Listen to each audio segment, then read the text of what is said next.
Gerber Oliva, docente investigador de la Universidad de Guadalajara, México. Doctor Gerber Oliva es doctor en educación con especialidad en currículo e instrucción. En la actualidad se desempeña como docente e investigador del Departamento de Políticas Públicas de la Universidad de Guadalajara, Centro Universitario de Ciencias Económicas y Administrativas, docente de la Escuela de Trabajo Social, Centro Universitario de Ciencias Sociales y Humanidades de la Universidad de Guadalajara. Solicito que recibamos con un fuerte aplauso al doctor Gerber Oliva.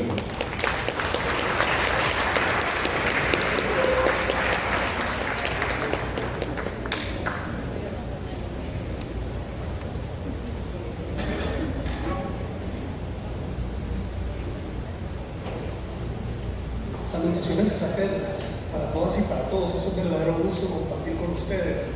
Quisiera darle gracias en primer lugar a Dios Todopoderoso por la bendita oportunidad de dirigirme a una institución a la que quiero mucho, una institución que quisiera manifestar de manera pública, que cuando tuve mucha necesidad económica en mi vida fue una instancia que me abrió las puertas. Ahora que supe de la invitación que recibía por parte de las autoridades, egregia doctora, estimado maestro, en su calidad de rectora y de vicerrectora, agradezco que siempre se me considere y pues no dudé en tomar un avión y en emprender ese maravilloso viaje.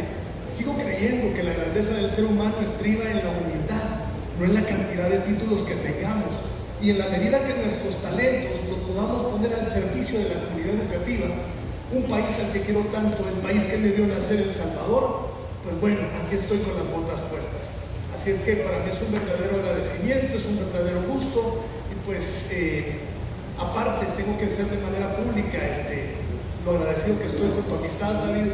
Sabes que en buena medida también estoy aquí por esa hermandad que nos une, y pues te espero próximamente en Guadalajara. Quisiera compartirles, y perdón que me baje, pero creo que al ser coetáneos no me siento cómodo estando acá, me refiero a la plataforma. Yo quisiera hablar de manera muy puntual sobre mi devenir en este congreso. Yo quisiera platicarles sobre cómo podemos hacer un acercamiento a las evaluaciones, a los ambientes de aprendizaje, en estos contextos metodológicos de la educación superior, precisamente porque estamos enfrentando en el interior de las aulas una generación de estudiantes con mucho desinterés, una generación de estudiantes que se saben al pie de la letra algunos elementos particulares de series de Netflix, pero que no quieren hacer énfasis en lo importante que es el aprender de manera significativa. Represento, como bien lo he dicho, y quiero también agradecer a las autoridades de la Universidad de Guadalajara, porque no es fácil que un salvadoreño pueda llegar ahí, y creo que en buena medida esto se lo debemos a todos los basamentos que hemos recibido en un contexto educativo salvadoreño de mucha calidad. Vengo de una familia de maestras normalistas, y eso creo que es parte de lo que necesitamos para la reconstrucción de un sistema educativo salvadoreño. Ojalá que pronto pueda estar compartiendo nuevamente en este país y generando los aportes que estamos capitalizando a lo largo y ancho de América Latina. Algunos aspectos que voy a tratar es preguntarnos si la educación latinoamericana se ha transformado en sus prácticas durante y después de la pandemia. ¿El uso de las TIC será necesario y fundamental en la educación a futuro? Las prácticas pedagógicas deben de replantearse y configurar una identidad social y cultural que propenda por el desarrollo de la educación en América Latina. Cuando tengo claro cuál es el punto de partida en este proceso de intervención, voy a pensar en qué cambios metodológicos estamos viviendo al interior de las aulas en el contexto latinoamericano. Al mejor estilo de Frank Kafka, yo quisiera hablarles sobre una metamorfosis educativa que vivimos en tiempos de COVID. El COVID nos dio una cachetada impresionante porque no sabíamos qué hacer. Todo lo que habíamos aprendido en el ejercicio de la planificación educativa y cómo trabajar en el interior de las aulas, lo tuvimos que trasladar al contexto de lo virtual. Entonces, mimetizamos todo eso y en lugar de hablar de planeaciones didácticas, empezamos a hablar de diseños instruccionales. Pero ojo, esto nos permitía también estar conscientes que tarde o temprano la pandemia iba a terminar y por lógica consiguiente, pues íbamos a tener que trasladarnos nuevamente a los escenarios presenciales. Daré mi opinión. Probablemente estén o no estén de acuerdo conmigo, pero para mí la educación presencial es muchísimo más enriquecedora que un proceso de educación virtual.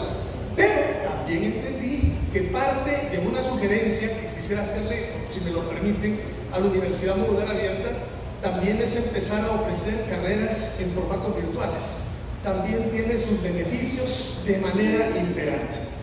¿De qué estoy hablando? Bueno, que mientras nosotros estábamos preparando las clases, los estudiantes estaban pensando en Netflix, estaban cuidando de no morirse, porque todos entramos en un pánico impresionante con el confinamiento, los juegos de video, las redes sociales. Bueno, es que es una sociedad que ha cambiado de tal forma que tenemos en los teléfonos celulares una cantidad de restaurantes, de opciones de diversión, y luego nos preguntamos por qué no nos alcanza el salario, colegas, y cómo no nos va a alcanzar si nuestros papás no pagaban Netflix, Amazon Prime, HBO. Entonces empezamos a generar una diversidad de gastos que a veces el problema es que gastamos más de lo que ganamos. Entonces también es una sociedad que nos está consumiendo paso a paso. ¿Por qué? Precisamente por la realidad social de América Latina. En virtud de ello, el nuevo panorama puso en evidencia que muchos docentes no dominaban la literacia informática y ello confabuló en contra de un modelo virtual educativo, al menos en buena parte de los países de América Latina. Las tecnologías, ojo, no surgieron precisamente con el COVID, es que las tecnologías siempre estaban presentes, las tecnologías nunca nos han abandonado. El problema fundamental es que decidimos hacernos ciegos, decidimos ser reacios a un cambio virtual, y eso imposibilitó el éxito de un modelo virtual educativo. Hay cosas que preocupan, y es que no niego que buena parte del rescate de la sociedad salvadoreña en términos de COVID se lo debíamos a los médicos, pero lo que nadie quiso reconocer es que como educadores hicimos nuestra labor, mantuvimos el barco a flote, y a pesar del estrés de no tener computadoras con el mejor recurso tecnológico, a pesar que teníamos que desembolsar de nuestro dinero mejores conexiones de internet, intentamos sacar adelante un modelo educativo que no podíamos dejarlo perder.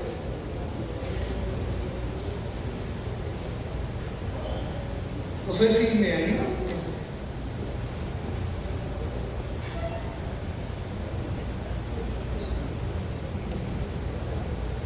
Porfa.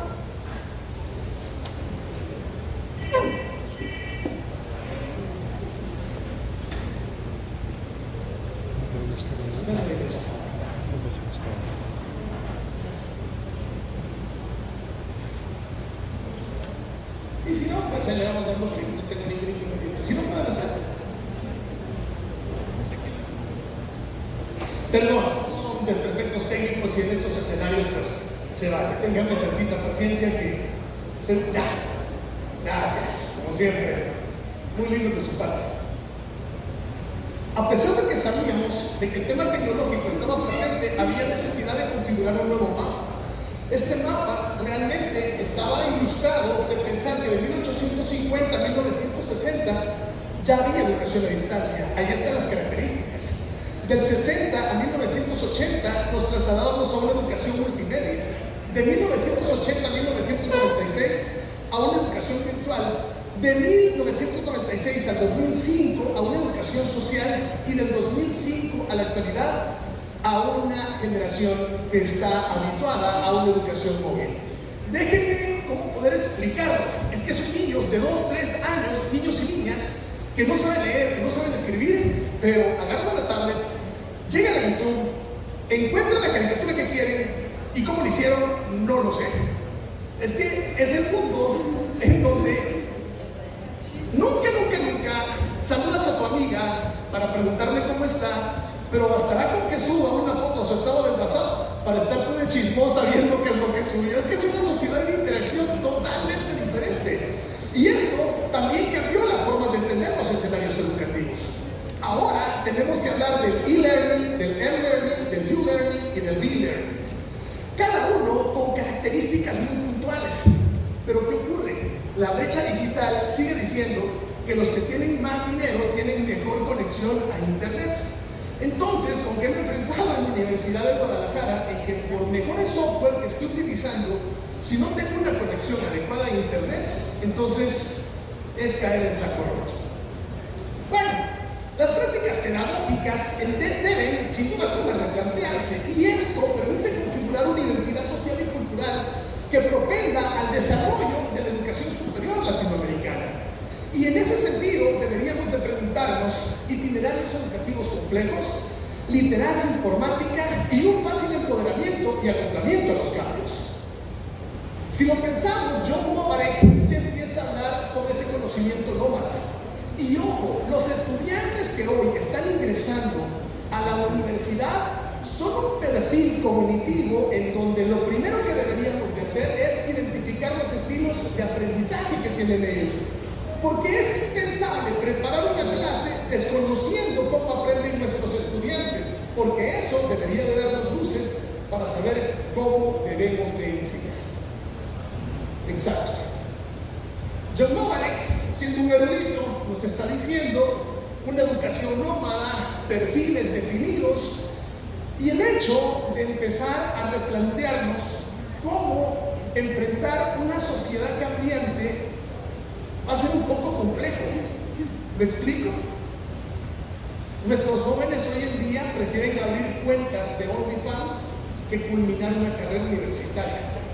Para que lo entiendan de manera más pragmática, es una sociedad tan compleja que siento a veces que estamos perdiendo el rumbo de los valores que fortalecen los sistemas educativos de América Latina. Y es que cuando yo me pongo a pensar que mientras nosotros hablamos de valores morales en el interior del aula, hay un Netflix que te está diciendo que vender droga te genera mejor cantidad de ingresos que una carrera universitaria. Es una sociedad en la que lo malo se está volviendo bueno y lo bueno se está volviendo malo. ¿Cuáles son los cambios en la evaluación del aprendizaje? Realidades y tendencias que deben de ser de la evaluación del aprendizaje en la actualidad. Voy a pedir un favor. ¿Qué debe de llevar la evaluación? Objetividad, variedad de métodos, un feedback, evaluación formativa, sumativa, autoevaluación, etc. ¿Con permiso? Pero repensemos. Maestra, quiero hacerle una pregunta, ayúdeme, por favor. Hubo una fiesta en mi barrio. Llegó un gato, llegó el gato Tom, llegó el gato Félix, llegó Silvestre, también vino Garfield, pero hacía falta un gato. ¿Cuál fue ese gato? ¿Quién dijo?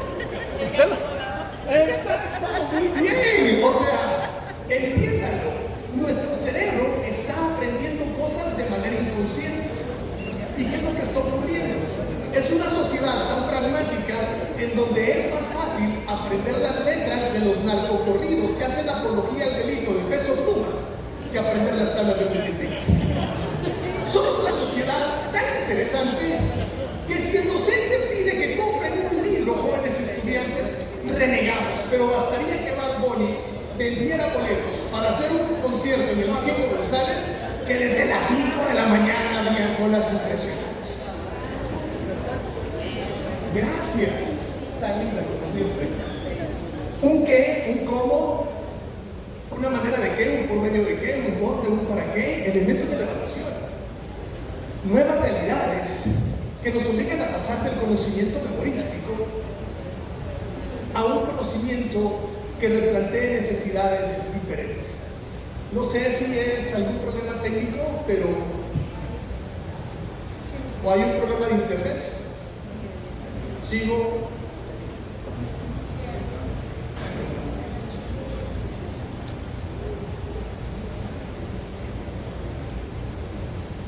Ustedes me dicen, chicos.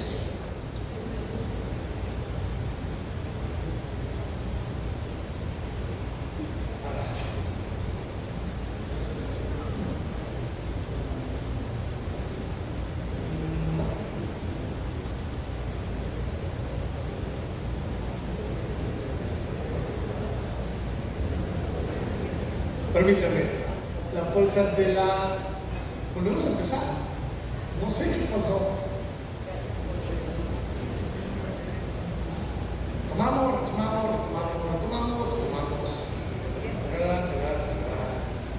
Ojalá que no me tomen en cuenta este tiempo, porque la verdad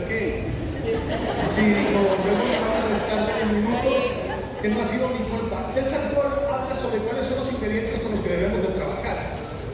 César Cole habla sobre el formalismo, interactividad, dinamismo, multimedia, intermedia, conectividad y mediación. Esto es importante porque estas son las nuevas metodologías activas para el siglo XXI. Considéralas en el interior del aula. De manera pública, y tal cual lo he hecho ahora, de manera gratuita, quisiera ofrecerle, mi estimada doctora, como lo hice hace 2-3 semestres, que dio una asignatura gratis a la universidad, que para mí ha sido como una forma de decirle gracias. A ver si nos ponemos de acuerdo en mi próxima visita al país para poder hacer un seminario formativo de metodologías activas. Solamente pido un favor, que tengan mucha sed de aprender, que se revistan en humildad, porque no importa el título que tengas, si tu ego es más grande que tu gana de enseñar, significa que no estás en la carrera idónea. Para ello, veamos un caso que ejemplifica la urgente necesidad de enseñar antes de hablar de las formas de evaluar. Hassan Emilio crece en Guadalajara, estudia la secundaria en San Antonio, Texas. Curiosamente, en esos dos lugares se tenían algo que ver, tanto en Texas como en Guadalajara. Y en el mundo, este personaje se conoce como Peso Pluma. Su música habla de amor, de violencia y de narcotráfico. ¿De qué va la canción? Un profesor en Coahuila, estamos hablando precisamente en Torreón, Coahuila, muy bonito Torreón, por cierto, le pide a Peso Pluma hacer una canción con las tablas de multiplicar y le manda un mensaje: hey, compadre, solo quería comentarte si podía sacar canciones con las tablas de multiplicar o los estados de la República. Soy el profesor Raimundo y mis estudiantes se aprenden más rápido tus canciones. Ayudaría mucho, gracias. Pero también es muy curioso, hablamos de esta nueva sociedad del conocimiento a partir de la construcción de nuevas masculinidades y tratar de eliminar el tema de la misoginia, del androcentrismo, pero también es bien penoso que sigamos encontrando permisibilidad en nuestros medios de comunicación para un reggaetón tan perverso que denigra, que sexualiza. Y es que es irónico lo que vemos.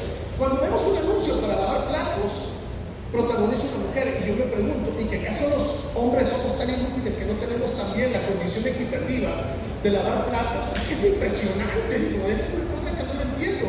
Ojo, comerciales como para lavar platos nos dan en medio de la novela, no nos dan en medio de un partido de fútbol. Es interesante entender que la misma estructura del componente social tiene condiciones de desigualdad imperantes. ¿Y hacia dónde vamos? Les comento, en México, 6 de cada 10 niños no pueden hacer sumas ni restas con decimales al salir de primaria. ¿Qué fue lo que encontramos y de lo que nadie habla? Que los niños que pasan más de 7 horas con el teléfono celular sin la debida instrucción son menos inteligentes. ¿Cuánto tiempo perdemos a lo menso en el TikTok y decimos hoy me voy a acostar temprano? Son las 9 de la noche y usted, sin darse cuenta, está botando baba, perdiendo sueño, y se le hicieron a 1 de la mañana y no, pues resulta ser que no nos acostamos temprano, nos dormimos sumamente tarde.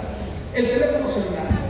Los elementos entonces que debemos de retomar en una secuencia didáctica es para qué aprender, cómo aprender, qué aprenderán las alumnas, los alumnos, se logran los estándares.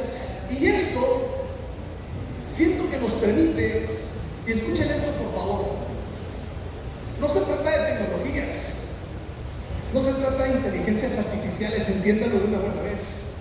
Las tecnologías son herramientas de apoyo metodológico. Antes de aplicar tecnologías, deberíamos de mejorar nuestras metodologías docentes. Si nosotros establecemos una relación entre nuestro ejercicio antes que la herramienta tecnológica, entenderíamos por qué evaluamos y para qué evaluamos. Si nosotros pensáramos en una evolución de la educación en 1970, calcule el área de esta imagen. 1985, calcule el área de este rectángulo. Un examen en el año 2000.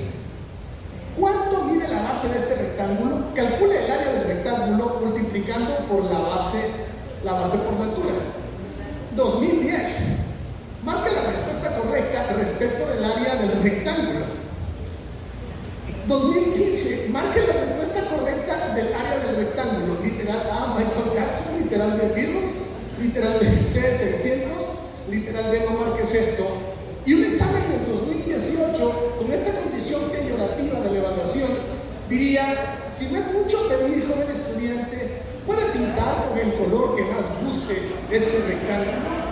Jóvenes, no nos interesa en el interior del aula que los docentes seamos cómicos. Vamos a ejercer una clase, entiéndanlo.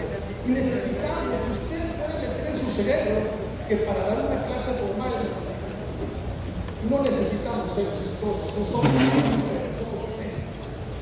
Y perdónenme, así como usted respeta un hospital o una clínica cuando va a pasar consulta con un médico, respete la universidad, es el templo de la sabiduría.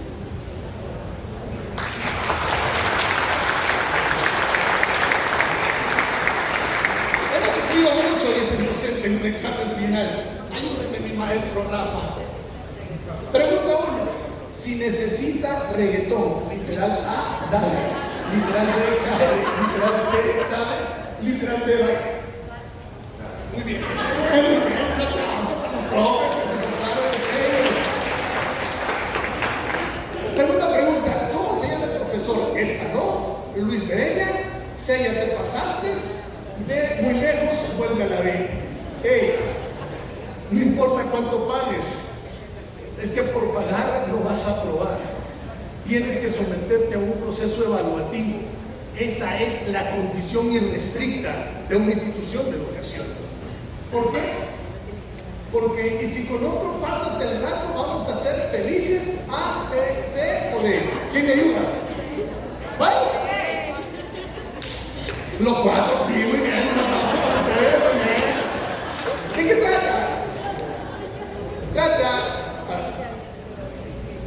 de pensar en esta existencia de muchos falsos profetas, de las renovaciones educativas, de estos que cobran mucho y que enseñan poco.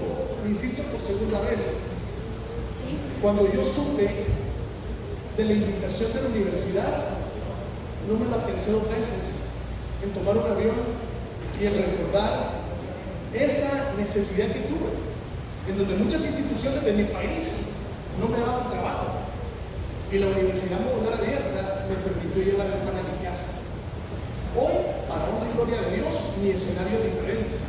Y hoy me corresponde a mí dar. Solo multiplicando la bendición, recibimos la bendición. La verdadera forma de entender el hecho educativo es precisamente considerar estos puntos de partida en las TICs en educación.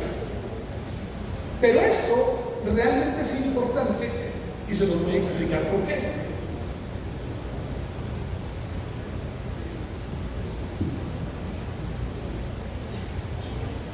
Porque deberíamos de pensar en una serie de recursos educativos para una pedagogía orgánica. ¿Y cuál es esta pedagogía orgánica? La que genera condiciones de pensamiento crítico y reflexivo para tratar de resolver los verdaderos problemas prácticos que las sociedades se enfrentan en su día a día. Si a la fecha yo me cuestionara todas las asignaturas que aprobé, no todas me fueron de utilidad. Si me preguntan, por ejemplo, cómo yo me aprendí las tablas de multiplicar, yo las aprendí con un método matemático de mi profesora Perlita del primer grado, sección B de la escuela. Escucha el nombre de mi escuela, Escuela República Oriental Unificada de Varones del Uruguay. Imagínense el nombre, ¿no? Entonces mi maestra me pasaba al frente y me decía: Oliva, me pasaba al frente, ¿no? 2 por 1, 2, 2 por 2, 4, 2 por 3, reglazo. Sinceramente, no me morí de esos reglazos. Y no estoy justificando que la letra entre por sangre, no me malinterpreten. Pero recuerdo con mucho cariño a esas maestras. Recuerdo que mamá me tomaba de la mano, y no estoy aquí para hablar de mi vida, pero me tomaba de la mano, me llevaba al aula y le decía: maestra, le encargo a mi hijo. Pero el encargo a mi hijo significaba permisibilidad para darme muy nalgadas si me portaba mal. ¿Saben qué? hoy agradezco porque los docentes tenían la autoridad en el aula. Hoy parece que quienes dominan la vida de las nuevas generaciones es el internet, es el teléfono celular y es la validación de mi moral por lo moral. Realmente lo que muchos no entienden es que muchas escuelas en el mundo siguen en pleno siglo XXI sin contar con energía eléctrica, agua potable y menos pensar en internet. Lo que la gente no entiende es que muchos olvidaron que para que una evaluación de calidad se dé, se necesitan bases pedagógicas fundamentales. Entonces la clave no está en las tecnologías, está en las metodologías. Vygotsky, Piaget, Hausfeld, Brunner, Gardner, Novak, Newell, Simon, Pascual, Mayer. Si entendemos que las bases metodológicas le dan vida a la utilización de las tecnologías, vamos a llegar a entender esta desfragmentación de las teorías del aprendizaje, conductuales, humanistas, constructivistas y cognitivas. ¿Por qué digo esto? Porque ya empezamos a ver casos que nos preocupan. Un hombre que pasó más de 6 horas sentado en su teléfono celular. O sea, es una sociedad tan preocupante que no nos preocupamos por darle gracias a Dios por un día más de vida cuando termina nuestra jornada laboral, pero nos desesperamos si nuestro teléfono no tiene carga o ya no tenemos internet. Estamos en una sociedad en donde, por ridículo y absurdo que parezca, muchos entran al baño a sus necesidades biológicas con teléfono en mano. Es impresionante. O sea, algo estamos haciendo mal. Porque si tu teléfono es más importante que darle gracias a Dios, ahora entiende la respuesta a todas sus gracias. No podemos dejar pasar la interpretación de lo bueno que es lo bueno y de lo malo que es lo malo. Esto lo debo de decir porque recientemente en el informe global HEALTH, que es este observatorio que se crea para visualizar los avances del tema educativo alrededor de los objetivos del milenio, fue curioso lo que nos decían este 26 y 27 de julio en Montevideo, Uruguay. Es que lo que la UNESCO nos está diciendo es: prohíban el uso de los smartphones en el interior del aula si no hay una orientación metodológica para hacerlo. Entonces se contradice con todo lo que estamos hablando, porque si bien es cierto, las tecnologías son importantes, es más importante la orientación metodológica que le dé a la tecnología, la forma en la que lo utilizo, para qué lo utilizo y con qué objetivo voy a aplicar la tecnología. No es usarla por usarla. Para ir dándole un poco de esto, la agencia de la ONU nos está diciendo que estar cerca de un smartphone se ha relacionado con la distracción de estudiantes en el aula. Esto está provocando un peor rendimiento escolar en los estudiantes. Y esto tiene una razón de ser. Es que si tan exitoso fuera el tema del abordaje tecnológico, pregunto, ¿por qué en la década de los 60s, 70s y 80s teníamos mejores calificaciones, mejores perfiles profesionales y no había las tecnologías que tenemos hoy? Entonces, realmente no son las tecnologías los que deberían de marcar la pauta sustancial, sino la manera de intervenir el hecho educativo sabiendo aplicar el recurso tecnológico. Para esto, Suecia ya está suspendiendo la digitalización de las aulas y los libros de las aulas. ¿Por qué? Porque quieren darle el protagonismo a los libros de texto y a la escritura a mano. Impensable, ¿no? Cuando usted conocía a un docente de la escuela normal, es que se lo juro por mi mamá, es que hasta en la metodología de la escritura Palmer usted identificaba. Hoy ni siquiera sabemos darle un buen uso a las reglas de acentuación y de ortografía, y pues estamos perdiendo lo básico, ni la caligrafía. ¿Por qué?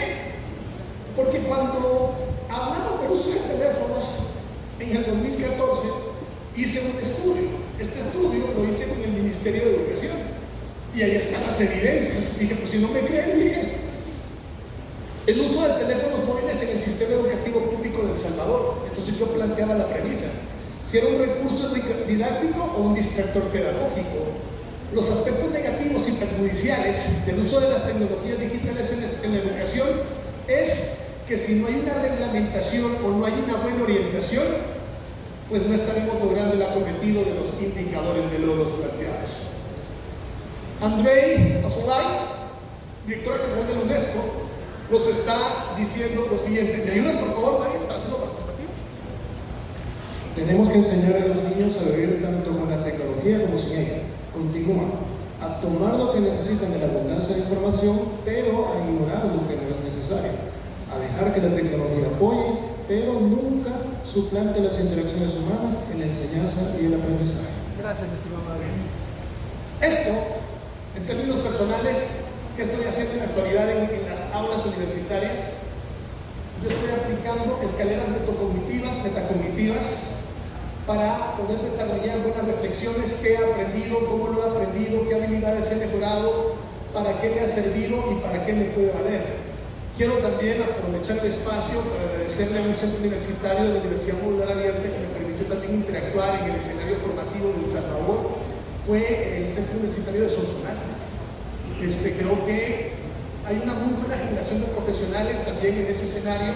En la zona occidental, no conozco muy bien la zona oriental, pero sí puedo garantizarles que para mí es importante que estas propuestas se puedan replicar.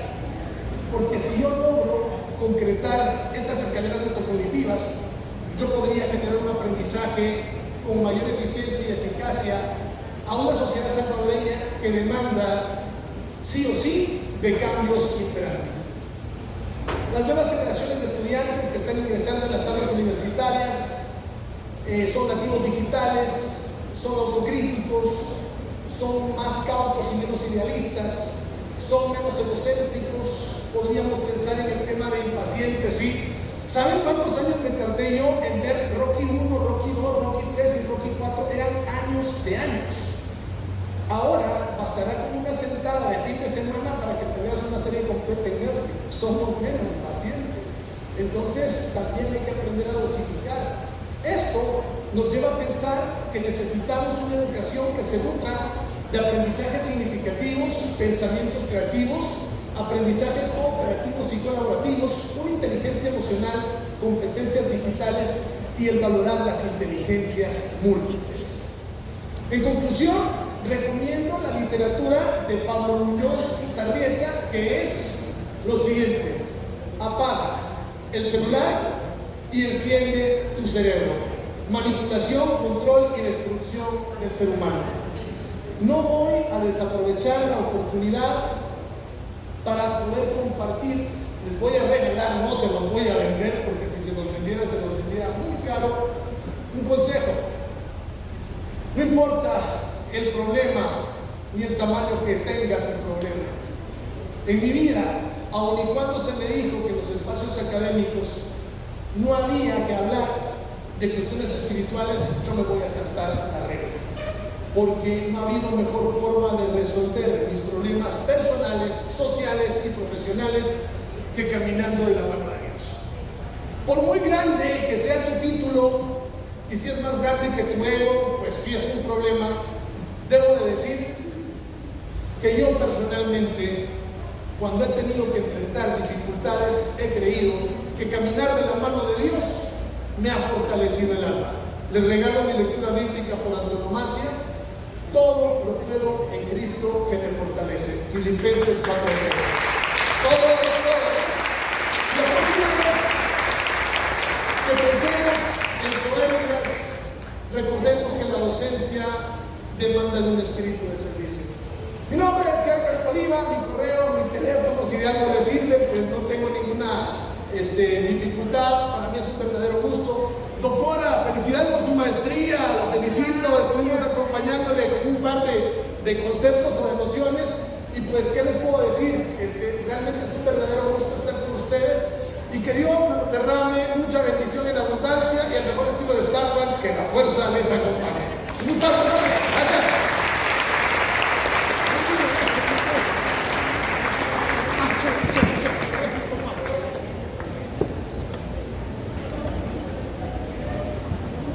Bien, en este momento pues llamamos a nuestra querida rectora, doctora Judith Virginia Mendoza de Díaz, y al licenciado David Díaz, quien harán entrega de reconocimiento al doctor Herbert Oliva.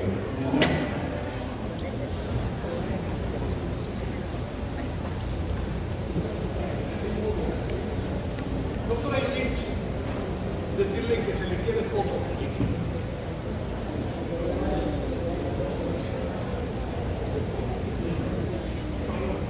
Muchacho, lo queremos. Por acá sí, que se vea la imagen institucional. Gracias. Un gusto enorme. Gracias.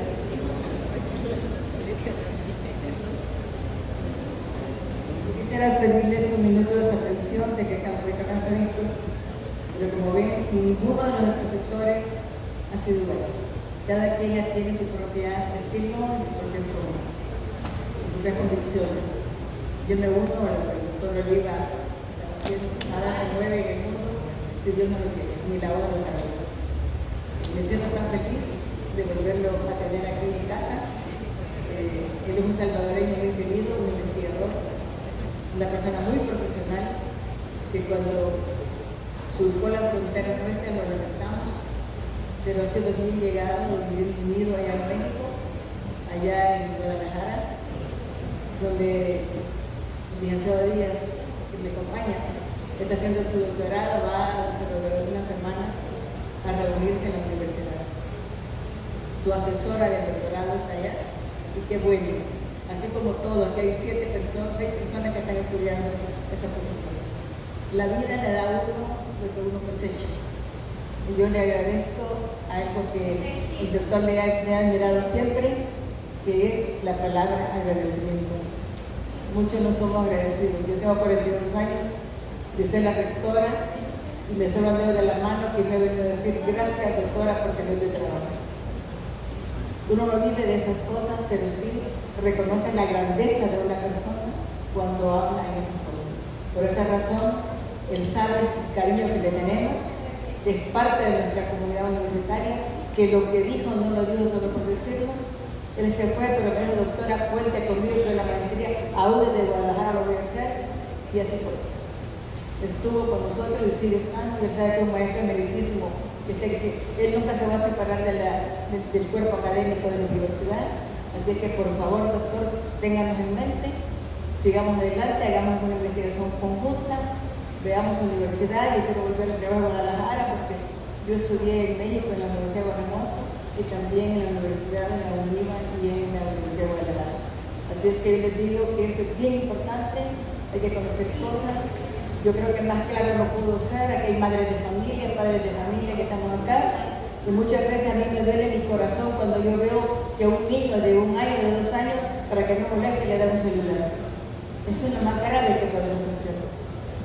Por lo que él contaba, que la madre llegaba a dejar a su hijo, hoy los niños solo se bajan del autobús, ni conocen algunas veces a los padres ni quién es la profesora. Hemos dejado lo más sagrado, que es conducir la educación de nuestros hijos. Yo me sentía muy reflejada cuando el doctor decía cómo aprendió las tablas. Él lo comentaba al arquitecto Zúñiga, que está miembro de la Junta Directiva, con Luis Odio, que también es miembro de la Junta Directiva, donde yo le decía que en aquellos entonces yo tengo 6 hermanos, yo soy la 4ª, y mi padre decía, ya había aprendido de los otros 3, y a mí me decía, te doy una moneda de 25 y te aprendes las tablas. Yo lo infeliz, era un dineral para mí. Él tenía su propia estrategia. Ustedes tendrán la de ustedes. Así que vamos a ponerle la insignia de la universidad al maestro para que nos recuerde dónde esté, ¿verdad?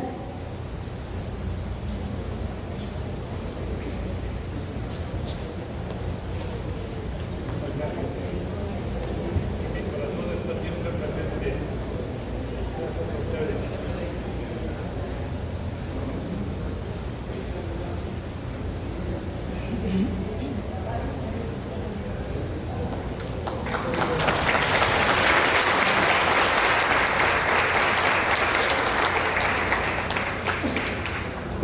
Para mí es un gusto y un honor poder darte este pequeño reconocimiento en nombre de la Universidad Móvil Abierta, pero más que un reconocimiento es una muestra de aprecio, de un aprecio sincero, honesto.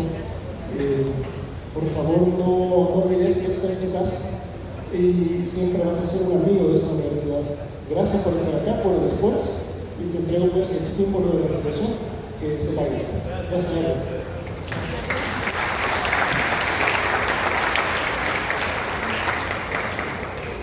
Antes de finalizar, yo quisiera darle las gracias al conglomerado de docentes por estar regalándonos un tiempo, escuchándonos, jóvenes estudiantes. Sin ustedes esto tampoco fuese posible. Al personal organizativo y administrativo, señor vicerrector, cuando le digo que se le quiere, es porque se le quiere, y a la institución y a la comunidad educativa en general, sepan que me tienen a sus órdenes. Que Dios los bendiga en abundancia y sigan adelante con este proyecto institucional. Bendiciones.